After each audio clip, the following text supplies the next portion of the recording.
Hey guys, so today we're having a really special guest. Her name is Frances. She's a vegan and she's such a great intellectual person and I'm so excited to show you guys her. Here she is. Hey! Hi! Hey Frances. So can you introduce yourself? Yeah, so hi, for those of you who don't know me, my name is Frances. My Instagram is @france.is. I'm vegan and I have a vegan Instagram page which is Vegan Foods NYC. I'm sure Brianna will link that in the description. Of course. I am Hispanic, which is, I think, significant because you don't see a lot of Hispanic vegans. Most vegans are white. Yeah. Yeah. Okay, that's great. Thank you. Thanks for sharing that. How long have you been a vegan? I've been vegan for, I don't want to say exactly 2 years now, but I would say almost 2 years because the first part of my transitioning era was a lot of cheating.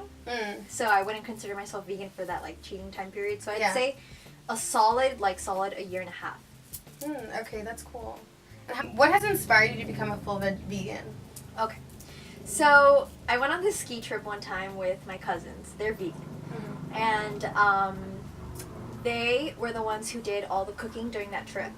So my family and I, we were like, oh, you know what, this isn't that bad. This is actually really delicious and it's a lot healthier, so we should just start eating like this.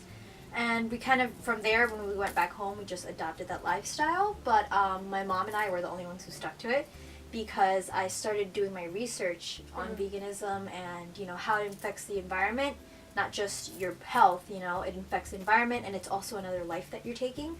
So it's a huge cycle, you know, it's not just all about you, you know, it affects everything. So after that, I was like, you know, I can't go back to eating meat ever. Yeah, okay, awesome, cool, okay. So what is the difference from a vegan, vegetarian, and a plant-based diet? Okay, so that's a good question. Most people, the one that people usually get confused with is vegan and plant-based because, well, people usually use the term vegan very lightly, so if they eat only vegetables, if they eat a vegan diet, which is, you know, no animal products, no meat, no dairy, no honey, no milk, any of that, they consider themselves to be vegan. But what it means to be vegan is to live a life where you are causing no harm to animals in the, as much as you can, you know, because you can only go to a certain extent. Yeah. But you live your life not causing harm to animals as much as possible, so that means no leather, no fur, no silk, because that does come from caterpillars, I believe. Wow. Yeah. I did not know that. Wow. So nothing that comes from animals. No zoos, aquariums, SeaWorld. No SeaWorld. No SeaWorld. No! Don't do that! Yeah, so being vegan is a lifestyle, and being plant-based is a diet, in my perspective. Being vegetarian is not eating any animals, but you still eat the animal byproducts, so like milk, cheese, eggs, and I'm not sure if honey. No, fish. No fish. Fish is for pescatarians. So yeah, so there's a term for that too. For anyone who eats no other animals except for fish, they're called pescatarians. Interesting stuff. Okay. So how was the transition from eating meat to not eating any animal products whatsoever? So I'm not going to glorify it because I feel like a lot of times all I hear is, oh my god, it's so great, it changed my life, and I feel like I'm this floating sparkling thing now. But it was actually really, really, really rough because I come from a Ecuadorian family. Us Ecuadorians, we eat a lot of cow, we eat a lot of pig, so it was really hard to just adapt to a different lifestyle, but in general my body felt really different because when you do any kind of drastic change to your body has a response. So I felt really, really tired for about the first 3 months of my transition. Every day in class I would just be falling asleep, and that's just so unlike me. Yeah. I would also feel a lack of energy. So I do work out, I go to the gym, and during those first 3 months I couldn't do my regular sets. I had to step down the weight. After those 3 months though, I realized that I felt so much better. I really did. after I ate any meal before when I used to eat meat, I would get really bloated. Like, oh wow, really? Pregnant bloating, yeah. But now I don't get as much bloating, and if for anyone who does get bloated, you know how uncomfortable it is to like wear tight jeans and be bloated. It's like the worst, yeah. But now that issue doesn't really happen. I just feel less. How do I say, like, I don't know. You know when you eat something really greasy and then you have like this ugh feeling here? Mm-hmm. Yeah, that doesn't happen anymore. Oh wow, that's cool. Yeah. I mean, my vegan diet doesn't really consist of, like, greasy foods in general. Yeah. What are some beliefs that society has about veganism that is not true? Okay, well, I think the main one is the protein deficiency one. So, as you can tell, I'm not protein deficient because I'm still here. Basically, people think that you get protein only from animals, which is not true because I get at least 100 grams of protein a day, which is a lot because I do lift, so I have to keep track of my proteins, and I use an app called MyFitnessPal. And basically where I get most of my protein from are hemp seeds that has 10 grams of protein in 3 tablespoons, which is like ridiculous. What? Yeah. That's great. And then the rest is distributed through like brown rice, chickpeas, red kidney beans. Lupini beans have like so much protein, it's crazy.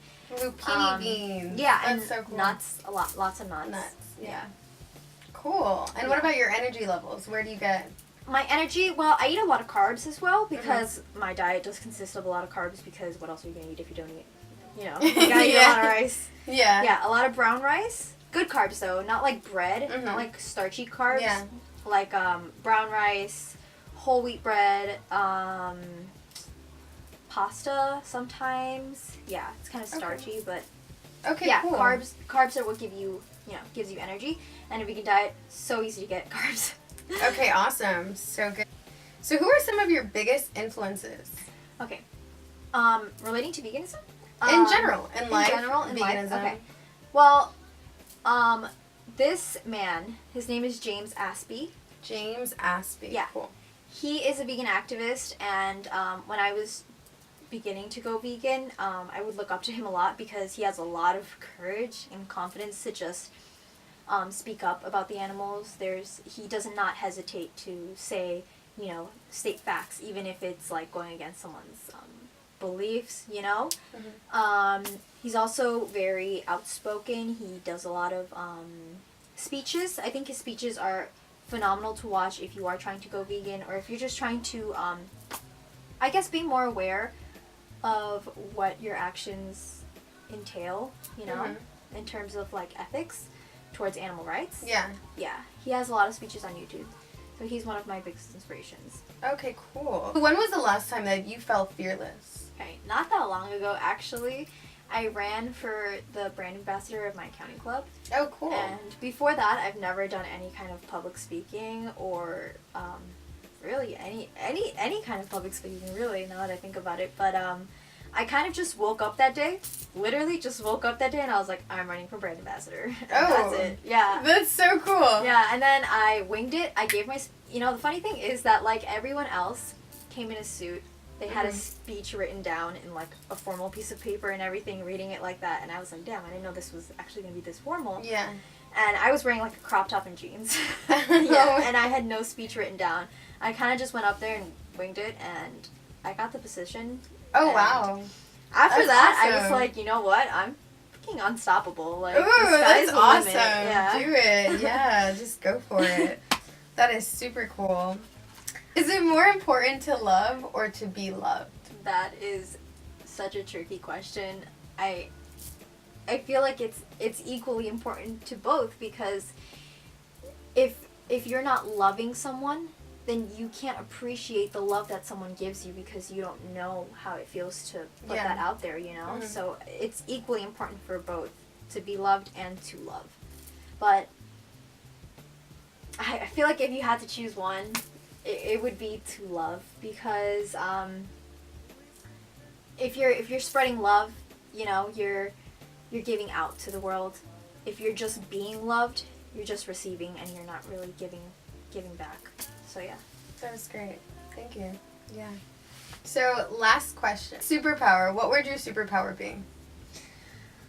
this is gonna sound corny, like AF, because I'm vegan, but it would be to just stop global warming. Okay, that's so funny. That was one of mine too. Yeah. Literally, just stop global warming.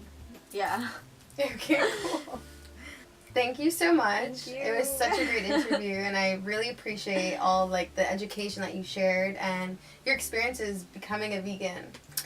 So if you guys want to check out, she has really cool Instagram about all her food places that she goes to and all the fun spots. Yeah, so my vegan food page is based in New York City. So we share all of the vegan food places in Queens, Brooklyn, New York, and we're still working the Bronx and Staten Island. I mean, I don't really travel there, but I'll get there, I promise. So go check her out. She's super fun, super cool, and she's a vegan. So thanks. Thanks for watching, guys. Bye. Hey guys, so thank you guys so much for watching, and if you guys have any questions, please leave a message at the end of this video. Like, subscribe, tell your friends, tell your family, tell everybody in the community, because we're just here to spread some love, awareness, and community. So, thanks. Namaste.